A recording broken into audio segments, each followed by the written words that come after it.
Welcome बच्चों, जैसा कि आपको पता है कि अपनी क्लास 12th की फिजिक्स चल रही है, तो आज अपनी स्टार्ट करने वाले हैं बेटा थर्ड चैप्टर, जो बहुत ही इंपॉर्टेंट है एग्जाम के पॉइंट ऑफ व्यू से। और सबसे बड़ी बात है कि बच्चे यहीं पर उलझते हैं।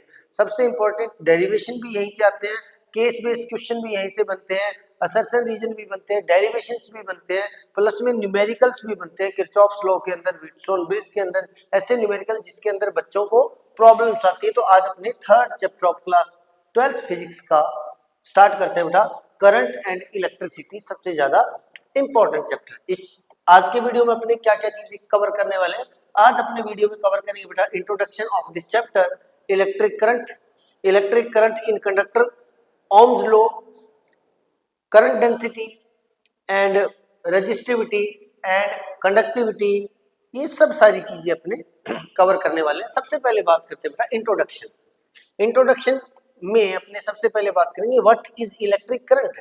इलेक्ट्रिक करंट एक्चुअल में होता क्या है और ये क्यों होता है।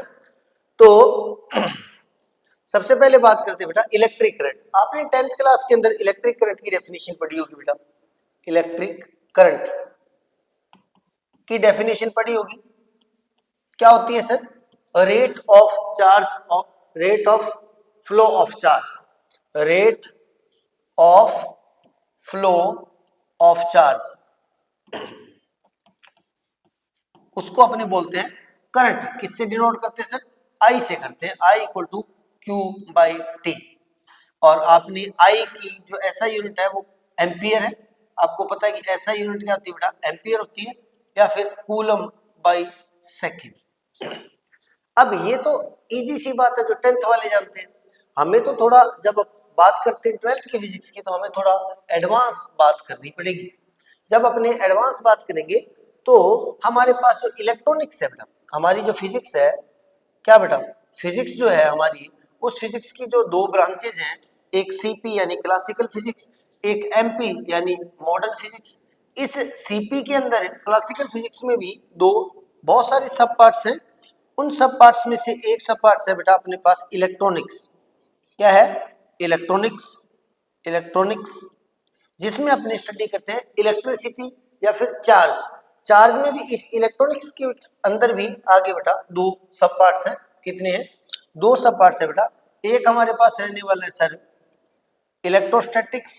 इलेक्ट्रोस्टैटिक्स, यानी जिसके अंदर अपने चार्ज को स्टडी करते हैं एट रेस्ट, स्टेशनरी चार्ज को स्टडी करते हैं, जिसमें आपका चैप्टर नंबर 1 एंड 2 है। CH लिख देता हूं, चैप्टर 1 एंड 2 जो है इलेक्ट्रोस्टैटिक्स से जुड़ा हुआ है। थर्ड चैप्टर के अंदर अपने पढ़ते हैं बेटा चार्ज इन मूविंग चार्ज बोल सकते हो या चार्ज इन मोशन, उसको बोलते हैं बेटा इलेक्ट्रोडायनामिक्स। क्या बोलते हैं? डायनामिक्स। तो बेसिकली जब अपने बात करते हैं इलेक्ट्रिसिटी की, देन अपने बात करते हैं बेटा फ्लो ऑफ चार्ज का मतलब मूविंग चार्ज की बात करते हैं। और अगर मूविंग चार्ज की बात करते हैं then this is the part of electrodynamics. Done. अब सबसे पहले बात करते हैं, इससे आगे चलते हैं, इस डेफिनेशन को थोड़ा सा एडवांस करेंगे अपने, तभी आपको समझ में आएगा थोड़ा डीपली। अब सबसे पहले बात करते हैं बेटा चार्ज फ्लो करता ही क्यों है। सबसे पहला क्वेश्चन है कि चार्ज फ्लो क्यों करता है, यानी reason behind flow of charge. इसके लिए आपने इलेक्ट्रोस्टैटिक्स वाले दोनों चैप्टर पढ़े हैं, उसमें आपको ये पता लगता है कि चार्ज जो है बेटा ऐसे अगर हाई पोटेंशियल है, मान लो ये प्लेट जो हमारे पास हाई पोटेंशियल पर है, HP लिख दूं, और एक प्लेट हमारे पास लो पोटेंशियल पर है, तो यहां से चार्ज इस डायरेक्शन में मूव कर सकता है। लेकिन अगर ये तो अपने बात करते हैं बेटा कि जो कंडक्शन होता है, चार्ज का फ्लो होता है, वो बेसिकली अगर अपने मेटल की बात करते हैं, मेटल के अंदर चार्ज का फ्लो होता है बाई कंडक्शन। तो कंडक्शन के अंदर मतलब क्या होगा? कंडक्शन के अंदर मतलब क्या हो गया बेटा कि अगर कोई मेटल की बात करते हैं या हम किसी कंडक्टर की बात करते हैं, हम किसी मेटल या कंडक्टर की बात करते हैं, तो बेसिकली जो कंडक्टर होता है इसके अंदर बहुत सारे क्या होते हैं? एटम्स होते हैं। क्योंकि हम सॉलिड की बात करते हैं, इसमें बहुत सारे एटम्स होते हैं। अब मेटल जो कंडक्टर जो होगा बेसिकली मेटल होगा, जो भी कंडक्टिविटी शो करते हैं वो क्या होते हैं? जनरली मेटल होते हैं, ये सारे मेटल होंगे। अब इसके अंदर बहुत सारे क्या होते हैं बेटा, इलेक्ट्रॉन्स होते हैं, बहुत सारे एटम्स होते हैं, बहुत सारे एटम्स के अंदर फ्रीली इलेक्ट्रॉन होते हैं। फ्रीली का मतलब होता है loosely bound, loosely bounded electron होते हैं, बाउंडेड इलेक्ट्रॉन पर एटम, हर एटम के पास लूजली बाउंडेड इलेक्ट्रॉन होते हैं। देन जब तक हम इसके अक्रॉस कोई भी पोटेंशियल अप्लाई नहीं करते तो वो जो इलेक्ट्रॉन है वो लूजली बाउंडेड है, तो अपने ऑर्बिट्स के अंदर रिवॉल्व करते रहते हैं।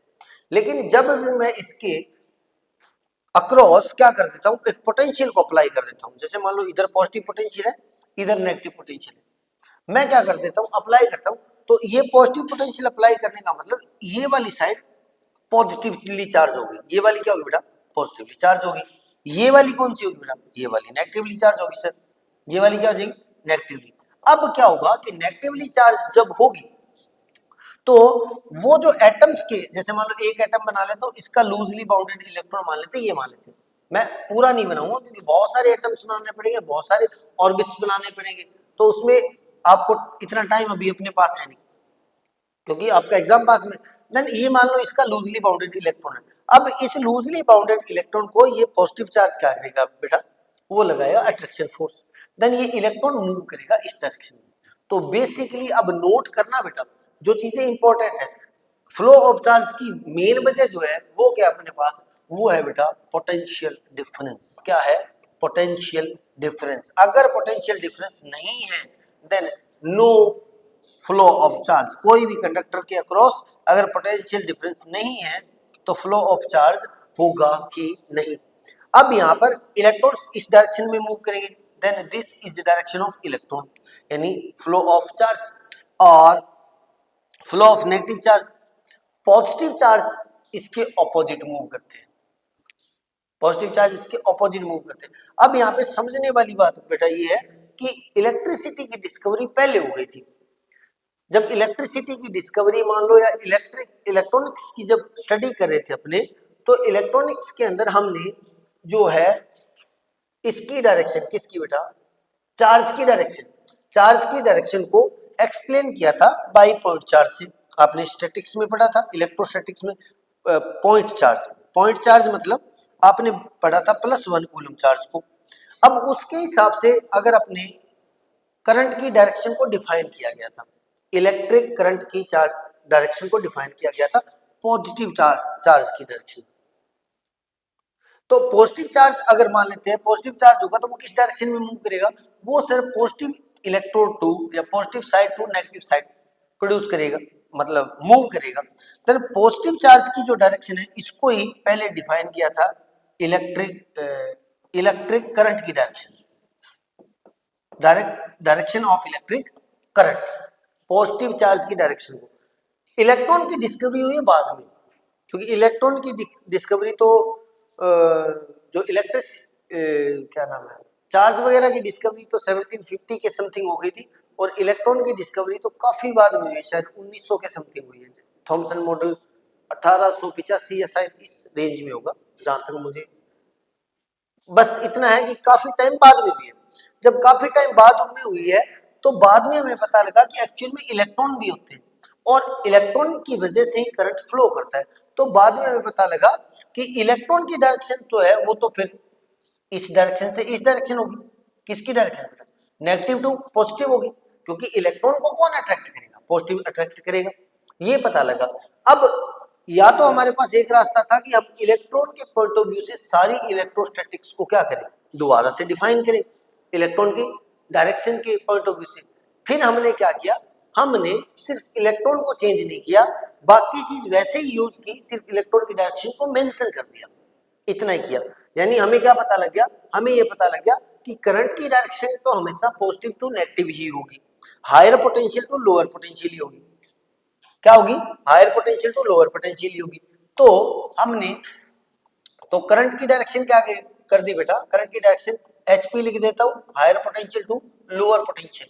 और इलेक्ट्रॉन की जो डायरेक्शन है, इलेक्ट्रॉन की डायरेक्शन है वो अपने कर दी बेटा लोअर टू हाई, क्योंकि हमारे पास रास्ता क्या था, हमारे पास दो रास्ते थे। तो साइंटिस्ट ने क्या किया, इजी रास्ता चूज किया। इजी रास्ते में इन्होंने क्या किया, भी अपने सारा कुछ चेंज करने से बेटर है 20 को चेंज कर दिया जाए।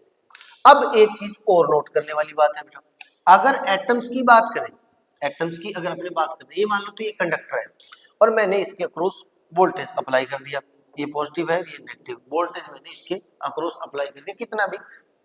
अब इसके अंदर मान लो एक एटम है, इस एटम के सराउंडिंग में इलेक्ट्रॉन्स रिवॉल्व कर रहे हैं, उनमें से ये इलेक्ट्रॉन मान लेते हैं लूजली बाउंडेड है, इधर भी एक एटम है और ये लूजली बाउंडेड है, इधर भी एक एटम है ये लूजली बाउंडेड है, इधर भी एक एटम है और ये लूजली बाउंडेड है। मैं सिर्फ जूम इन करके दिखा रहा हूँ। एक्चुअल में जैसे हमारे पास जेलेसी होती है, हमारे पास एक टेंडेंसी होती है चीजों को कलेक्ट करके स्टोर करने के रखने की, वैसे एटम्स के अंदर नहीं होती। एटम के अंदर ऐसे मान लो ग्रीड नहीं होता, लालच नहीं होता, मे बी अभी तक। अब एक्चुअली में क्या होगा बेटा कि जब अगर मैंने इसको पॉजिटिव इलेक्ट्रोड से कनेक्ट कर दिया है तो ये पॉजिटिव क्या करेगा, इस इलेक्ट्रॉन को अपनी तरफ खींचेगा। अब ये लूजली बाउंडेड है, लूजली बाउंडेड है तो ये इलेक्ट्रॉन को इधर खींचेगा, जैसे इधर खींचेगा तो आपको पता है कि सर्किट के अंदर इलेक्ट्रॉन मूव करते हैं, तो इलेक्ट्रॉन की डायरेक्शन क्या होगी, नेगेटिव टू पॉजिटिव, ये वाली डायरेक्शन होगी। अब ये इसके पास इलेक्ट्रॉन नहीं रहता तो पास वाला एटम, अब इसको इधर से इलेक्ट्रॉन मिल रहे हैं, क्यों है, क्योंकि उधर से नेगेटिव पोटेंशियल है। तो ये एटम्स के अंदर पूरे सर्किट के अंदर इलेक्ट्रॉन्स मूव करेंगे, यानी ये इलेक्ट्रॉन ऐसे जाकर ऐसे ही तो मूव करेगा, तो उसको उधर से मिल रहे हैं। अब क्या होगा, जब ये इलेक्ट्रॉन इधर जाएगा तो ये वाला लूजली बाउंडेड इलेक्ट्रॉन इसको दे देगा, ये वाला इसको दे देगा। मतलब ठीक ऐसा ही है कि ये वाला एटम इसको बोलेगा भाई तेरे पास नहीं है तो मेरे से ले ले, क्यों, क्योंकि मेरे को उधर से मिल जाएगा। क्लियर। अब इसका मतलब ये है कि ऐसे इलेक्ट्रॉन्स क्या करते रहेंगे, मोशन करते रहेंगे, मूव करते रहेंगे, और उसकी वजह से फ्लो ऑफ चार्ज हो गया, उसकी वजह से इलेक्ट्रिक करंट फ्लो हो गया। अब नोट करने वाली बात है, एट एवरी पॉइंट या एट एवरी टाइम मान लो, एवरी मोमेंट मान लो, एवरी मोमेंट जो होगा ये एटम ये इधर देगा, ये इधर देगा, ये इधर देगा, ये ओवरऑल न्यूट्रल ही रहेगा, क्योंकि ये इलेक्ट्रॉन के लेन देन में टाइम जो लगेगा वो बहुत कम लगेगा, क्योंकि इलेक्ट्रॉन की जो इलेक्ट्रिक करंट की जो स्पीड है वो बहुत ज्यादा है। तो overall conductor during the flow of current ये न्यूट्रल रहता है। ज्यादातर बच्चों को ये लगता है कि सर जब करंट फ्लो करता है तो वो कंडक्टर जो होता है या वो जो वायर होता है वो पॉजिटिवली चार्ज होता है, ऐसा नहीं होता, वो न्यूट्रल ही होता है। फिर आपको क्वेश्चन बनता है कि सर फिर हमें करंट क्यों लगता है, हमें करंट इसलिए लगता है बेटा क्योंकि हम पोटेंशियल डिफरेंस जो है वो मेंटेन करते हैं। अगर पोटेंशियल डिफरेंस मेंटेन नहीं करते तो करंट नहीं लगता। इसका भी मैं एक एक्टिविटी आपको करवाने वाला हूं। तो क्या हुआ, ये लीजिए, डन बेटा, ये हमने कर दिया, शायद क्लीन वाले पे लग गया। डन बेटा। अभी हमारे पास फ्लो भी ऑफ करंट भी हो गया। उसके बाद में अपने नेक्स्ट की बात करें तो नेक्स्ट अपने पास आएगा बेटा इलेक्ट्रिक करंट आ गया, इलेक्ट्रिक करंट की डायरेक्शन आ गई। अब थोड़ा सा और इसकी डेफिनेशन देखते हैं। मैंने आपको रीजन बता दिया, अब यहाँ पे आई की डेफिनेशन अब आपको समझ में आ गई बेटा, Q बाई टी, यानी अगर टी टाइम के अंदर किसी कंडक्टर में से, अब सपोज करते बेटा ये हमारे पास कंडक्टर है और यहाँ पर मैं किसी स्पेसिफिक मोमेंट से किसी स्पेसिफिक जगह से इस एरिया को, क्रॉस सेक्शन एरिया को मैं चेक कर रहा हूँ, देख रहा हूँ, तो यहाँ से चार्ज फ्लो करेंगे। टी टाइम के अंदर अगर Q चार्ज फ्लो करता है तो 1 सेकेंड के अंदर कितना फ्लो करेगा, Q बाई टी करेगा। इसी को बोलते हैं बेटा rate of flow of charge, rate of flow of charge, और इसको अपने डिफाइन करते हैं इलेक्ट्रिक करंट से और डिनोट करते हैं आई से। देन आई का अपने पास फॉर्मूला बन गया sir, I equal to Q by T. क्या बन गया, I equal to Q by T. इसकी ऐसा यूनिट होगी वो बन गई बेटा एम्पियर, या फिर इसको ऐसे डिनोट करते हो coulomb by second, coulomb by second. MLT भी बनाना चाहो तो आप बना सकते हो, ये 11th का काम है। और इसके बाद में ये डेफिनेशन होगी। इसी को अपने ऐसे भी डिफाइन कर सकते हैं बेटा कि अगर टाइम बहुत छोटा है, टाइम बहुत छोटा है तो उसमें जो चार्ज है वो भी बहुत मतलब स्मॉल एलिमेंट ही फ्लो करेगा। देन डेल्टा टी के कोरस्पॉन्डिंग डेल्टा क्यू चार्ज अगर ट्रेवल कर रहा है देन आई की वैल्यू क्या आ जाएगी बेटा, delta Q by delta T ही आ जाएगी। Then this is definition of electric current, the rate of flow of charge is known as electric current. Done done done done. अब नेक्स्ट चलते हैं बेटा, electric currents in conductor. Conductor के अंदर क्यों होता है, मैंने वैसे तो रीजन बता दिया। अब देखो बेटा, a charge experience a force on electric field and move if it is free producing electric current. यानी मैंने जैसे बोला पोटेंशियल इसके अक्रॉस हमने क्या किया बेटा, हमने इसके अक्रॉस पोटेंशियल को मेंटेन किया, तो अब यहाँ पर एक इलेक्ट्रिक फील्ड प्रोड्यूस हो गया, because this is positive side, this is negative side, then this is क्या हो गया बेटा, direction of electric field, positive to negative. इसके ऑपोजिट इलेक्ट्रॉन, यानी इलेक्ट्रिक फील्ड के इन्फ्लुएंस के अंदर इलेक्ट्रॉन्स की मोशन या फिर चार्ज की मोशन ही इलेक्ट्रिक करंट है। Done done done done. उसके बाद में इन ऑर्डिनरी मैटर इलेक्ट्रॉन और न्यूक्लियर बाउंड मैंने बता दिया लूजली बाउंडेड होते हैं, फिर अप्लाई करते हैं तो these free electron drift opposite. Drift का मतलब होता है एक साथ चलना उस डायरेक्शन के अंदर, फील्ड के इन्फ्लुएंस में किसी चार्ज का मोशन होना उसको ड्रिफ्ट बोलते हैं। मतलब ड्रिफ्ट क्या बोलते हैं बेटा, the motion of charge in influence of any electric field और potential difference, this is known as drift. In the absence of field, अगर एब्सेंस ऑफ फील्ड होगा तो वो लूजली बाउंडेड इलेक्ट्रॉन जो होते हैं वो थर्मल मोशन करते हैं। इसका मतलब क्या है बेटा कि अगर आपने फील्ड नहीं लगाया तो इसके इलेक्ट्रॉन जो है, जैसे ये हमारे पास एटम था, ये वाला एटम है, इसके अंदर ड्यू टू थर्मल का मतलब थोड़ी बहुत हीट रूम टेम्परेचर या कहीं से मिलती है, इसको लूजली बाउंडेड है तो ये फ्री हो जाएंगे। अगर ये फ्री हो गए तो इसी लैटिस के अंदर, लैटिस का मतलब इस अपनी स्ट्रक्चर के अंदर एक आधा कोई इलेक्ट्रॉन लूजली बाउंडेड, कहीं लूजली बाउंडेड है तो उसकी वजह से थर्मल हीट से अगर आपको रूम टेम्परेचर वगैरह कहीं से मिल जाता है तो एक दो फ्री होके इसी कंडक्टर के अंदर रैंडमली मूव करते रहते हैं, क्योंकि अभी तक इन पर फील्ड अप्लाई नहीं किया है, पोटेंशियल अप्लाई नहीं किया है, तो इनको एक स्पेसिफिक डायरेक्शन में नहीं जाना, देन ये रैंडमली मूव करते रहते हैं बस। ठीक है, और इस रैंडम मूव को यानी ऐसे करके ऐसे चले गए, कोलिजन करते रहेंगे, ऐसे रैंडमली मूव करते रहे, इसको ही अपने बोलते हैं बेटा Brownian motion. Brownian motion of electron मानो in conductor in the absence of electric field और absence of applied potential. Clear? Then ये थर्मल की वजह से करते हैं। जैसे आप अप्लाई करोगे पोटेंशियल तो इन इलेक्ट्रॉन्स को एक स्पेसिफिक डायरेक्शन मिल जाएगी, जो अप्लाइड फील्ड या अप्लाइड पोटेंशियल के जो वजह से ये इलेक्ट्रॉन्स मूव करेंगे या चार्ज मूव करेंगे उसको अपने ड्रिफ्ट बोलते हैं, जो नेक्स्ट अपने करने वाले हैं। अब ये अपने पास आ गया बेटा, दस current is conductor arise drift free electron. Current क्यों अराइज होता है बेटा, क्योंकि हम पोटेंशियल अप्लाई करते हैं या अप्लाई करते हैं इलेक्ट्रिक फील्ड, उस कंडीशन में ड्रिफ्ट होता है इलेक्ट्रॉन का, उसकी वजह से करंट फ्लो करता है इन द मेटल। डन बेटा। अब इसके बाद में ओम्स लॉ पढ़ते हैं। ओम्स लॉ ने क्या बोला बेटा, सीधी सी बात, सर ये हमारे पास कंडक्टर है, कोई भी कंडक्टर है, इसके अक्रॉस में पोटेंशियल V अप्लाई कर रहा हूँ। क्या अप्लाई कर रहा हूँ बेटा, V अप्लाई कर रहा हूँ, तो जितना ज्यादा पोटेंशियल डिफरेंस इसके अक्रॉस अप्लाई करूंगा, सीधी सी बात है, जितना ज्यादा पोटेंशियल डिफरेंस अप्लाई करूंगा उतना ज्यादा क्या होगा बेटा, उतना ज्यादा ये पॉजिटिवली चार्ज हो जाएगा, ये वाली साइड, उतना ज्यादा ये नेगेटिवली चार्ज हो जाएगी। अब क्या होगा बेटा, तो इसका मतलब अब ये पॉजिटिवली चार्ज ज्यादा हो गया तो इट मीन स्ट्रॉन्ग अट्रैक्शन लगाएगा, किनको, इलेक्ट्रॉन्स को। इलेक्ट्रॉन को क्या लगाएगा बेटा, स्ट्रॉन्ग अट्रैक्शन लगाएगा, और पॉजिटिव चार्ज को स्ट्रॉन्गली रिपेल करेगा। अब अट्रैक्शन स्ट्रॉन्ग लग रहा है, मान लो मैं तो धीरे धीरे खींच रहा हूँ इलेक्ट्रॉन्स को, देन वो धीरे मूव करेंगे, स्लोली मूव करेंगे। अगर मैं फास्ट खींच रहा हूँ, स्ट्रॉन्ग अट्रैक्शन से खींच रहा हूँ, देन वो फास्ट मूव करेंगे। अगर वो फास्ट मूव करेंगे देन आई फास्ट हो जाएगा, बिकॉज अगर वो फास्ट मूव करेंगे देन dq by dt भी फास्ट होगा, dq by dt फास्ट होगा, इट मींस I फास्ट हो जाएगा। क्लियर? इसका मतलब I की वैल्यू बढ़ जाएगी, I फास्ट होने का मतलब I की वैल्यू बढ़ जाएगी। देन ओम्स ने क्या बोला कि V is proportional to I।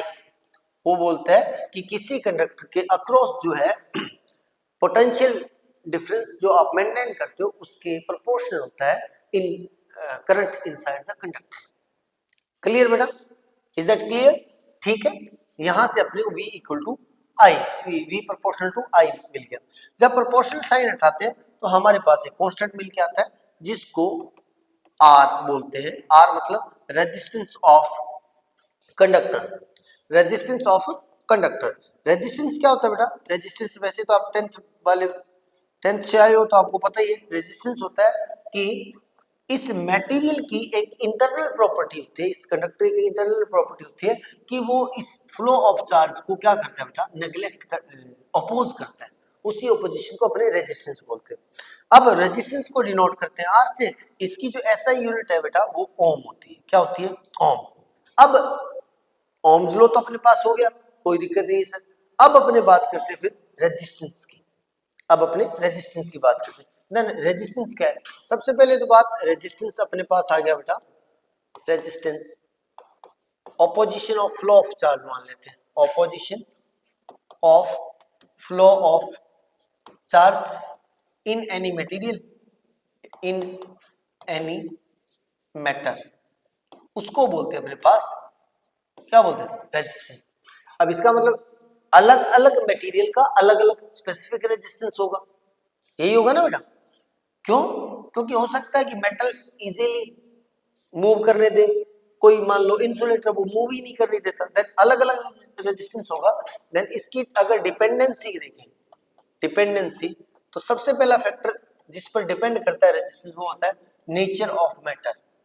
Nature of matter यानी मैटर कैसा आप यूज कर सकते हो उस पर डिपेंड करेगा। दूसरा डिपेंड करता है टेम्परेचर पर। टेम्परेचर पे इस पे आगे फर्दर अपने स्टडी करेंगे। अगर जनरली मेटल के केस के अंदर ये होता है कि मेटल के केस के अंदर अगर आप मेटल का टेम्परेचर इंक्रीज कर देते हो तो उसका रेजिस्टेंस इंक्रीज हो जाएगा, आर लिख देते हो, आर इंक्रीज हो जाता है।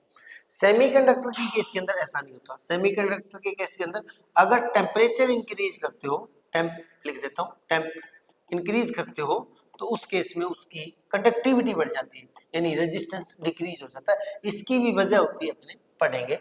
इसकी वजह तो मैंने एक्सप्लेन कर दी थी सेमीकंडक्टर वाले चैप्टर के अंदर। क्लियर बेटा? तीसरा ये डिपेंड करता है कि जो आर जो होगा वो प्रोपोर्शनल होता है लेंथ ऑफ कंडक्टर के। आर किसके प्रोपोर्शनल होता है? लेंथ ऑफ कंडक्टर की। सीधी सी बात है कि अगर ये तार बहुत लंबा होगा, इसकी लेंथ ज्यादा है, तो इस इलेक्ट्रॉन को यहां से यहां तक मूव करने के लिए ज्यादा ऑपोजिशन का सामना करना पड़ेगा। ये ठीक वैसे ही जैसे आप किसी गली के अंदर या किसी रोड पर जा रहे हो, बहुत सारी भीड़ है, वो जो भीड़ है वो आपका ऑपोजिशन है। अगर थोड़ी दूरी ट्रेवल करनी है तो आपके पास ऑपोजिशन कम आएगा, और अगर लंबी दूरी ट्रेवल करनी है तो बहुत सारे लोग हैं, बहुत सारी भीड़ है, तो बहुत सारा ऑपोजिशन आएगा। तो ऐसे इलेक्ट्रॉन का जो ऑपोजिशन है या चार्ज का जो ऑपोजिशन है वो बेटा अपने पास लेंथ के प्रोपोर्शनल हो जाता है। दूसरा एक एग्जांपल और देखते हैं इसी एग्जांपल से। जो रेजिस्टेंस होता है वो बेटा इनवर्सली प्रोपोर्शनल होता है क्रॉस सेक्शन एरिया की। क्रॉस सेक्शन एरिया का मतलब तार की थिकनेस की। अब इसका भी वही एग्जांपल लेते हैं। पहला एग्जांपल ये है कि मान लो आप एक रोड पर जा रहे हो बेटा, एक तो रोड है बिल्कुल नैरो, तो आपको ऑपोजिशन इजी दिक्कत होगी जाने में क्योंकि रेजिस्टेंस ज्यादा आएगा। एक होता ब्रॉड 6 लाइन, मान लो 6 लाइन, देन ब्रॉड रोड है तो आप इजीली फ्रीली मूव कर पाओगे। देन इसका मतलब जितनी ज्यादा वायर की थिकनेस होगी, जितना ज्यादा क्रॉस सेक्शन एरिया होगा, उतना रेजिस्टेंस डिक्रीज हो जाएगा, यानी ये इनवर्सली प्रोपोर्शनल होगा। अब अगर इन दोनों को कंबाइन करते हैं, हम क्या करते हैं सर? इन दोनों को कंबाइन कर देते हैं। कंबाइन करते ही ये मेरे पास बन जाएगा बेटा R proportional to L by A. Clear? जब प्रोपोर्शनल साइन हटाते हैं तो यहाँ पर एक साइन एक कांस्टेंट लगता है जिसको रो से डिनोट करते हैं बेटा। किससे? रो से। दिस इज रो, और रो को बोलते हैं, इसका जो नेम होता है उसको बोलते हैं बेटा, या तो बोलते हैं स्पेसिफिक रेजिस्टेंस, स्पेसिफिक रेजिस्टेंस, लेकिन ज्यादातर बच्चे इसको ऐसे नहीं जानते, वो जानते sir this is resistivity, resistivity of that material, resistivity of that material, यानी इसका नाम होता है बेटा रेजिस्टिविटी। अब अगर आप रेजिस्टिविटी की डेफिनेशन बनाना चाहो तो मेरे पास बन गया सर, अगर ए इस साइड में ले जाता हूँ, एल भी इस साइड में ले जाता हूँ, तो मेरे पास बच जाएगा रो। देन मेरे पास रो बन गया बेटा R into A by L. अब इन केस के अंदर अगर मैं क्या कर दूं, किसी केस के अंदर ए 1 है, एक स्पेसिफिक कंडीशन लगा दी मैंने, एल 1 है, इस केस में 1 1 हो जाएगा, तो रो इक्वल टू आर आ जाएगा। इट मींस एक ऐसा वायर जिसकी क्रॉस सेक्शन एरिया 1 है, जिसकी लेंथ 1 है, उसका रेजिस्टेंस ही उस स्पेसिफिक मटेरियल या कंडक्टर की रेजिस्टिविटी होता है। क्लियर बेटा। और अगर इसकी ऐसा यूनिट बनाना चाहूँ रेजिस्टिविटी की, तो ओम इक्वल टू आ जाएगा अपने पास, सॉरी रो इक्वल टू आ जाएगा, ये ओम बन गया, मीटर स्क्वायर बाई लेंथ के लिए मीटर बनेगी, 1 मीटर से मीटर कैंसिल बन गया, ओम मीटर बन जाएगा बेटा। क्या बन जाएगा, ओम मीटर बन जाएगा। डन। इसका जो ऑपोजिट होता है, इसका जो रेसिप्रोकल होता है, किसका बेटा, रो का जो रेसिप्रोकल होता है उसको बोलते हैं कंडक्टिविटी। क्या बोलते हैं, कंडक्टिविटी।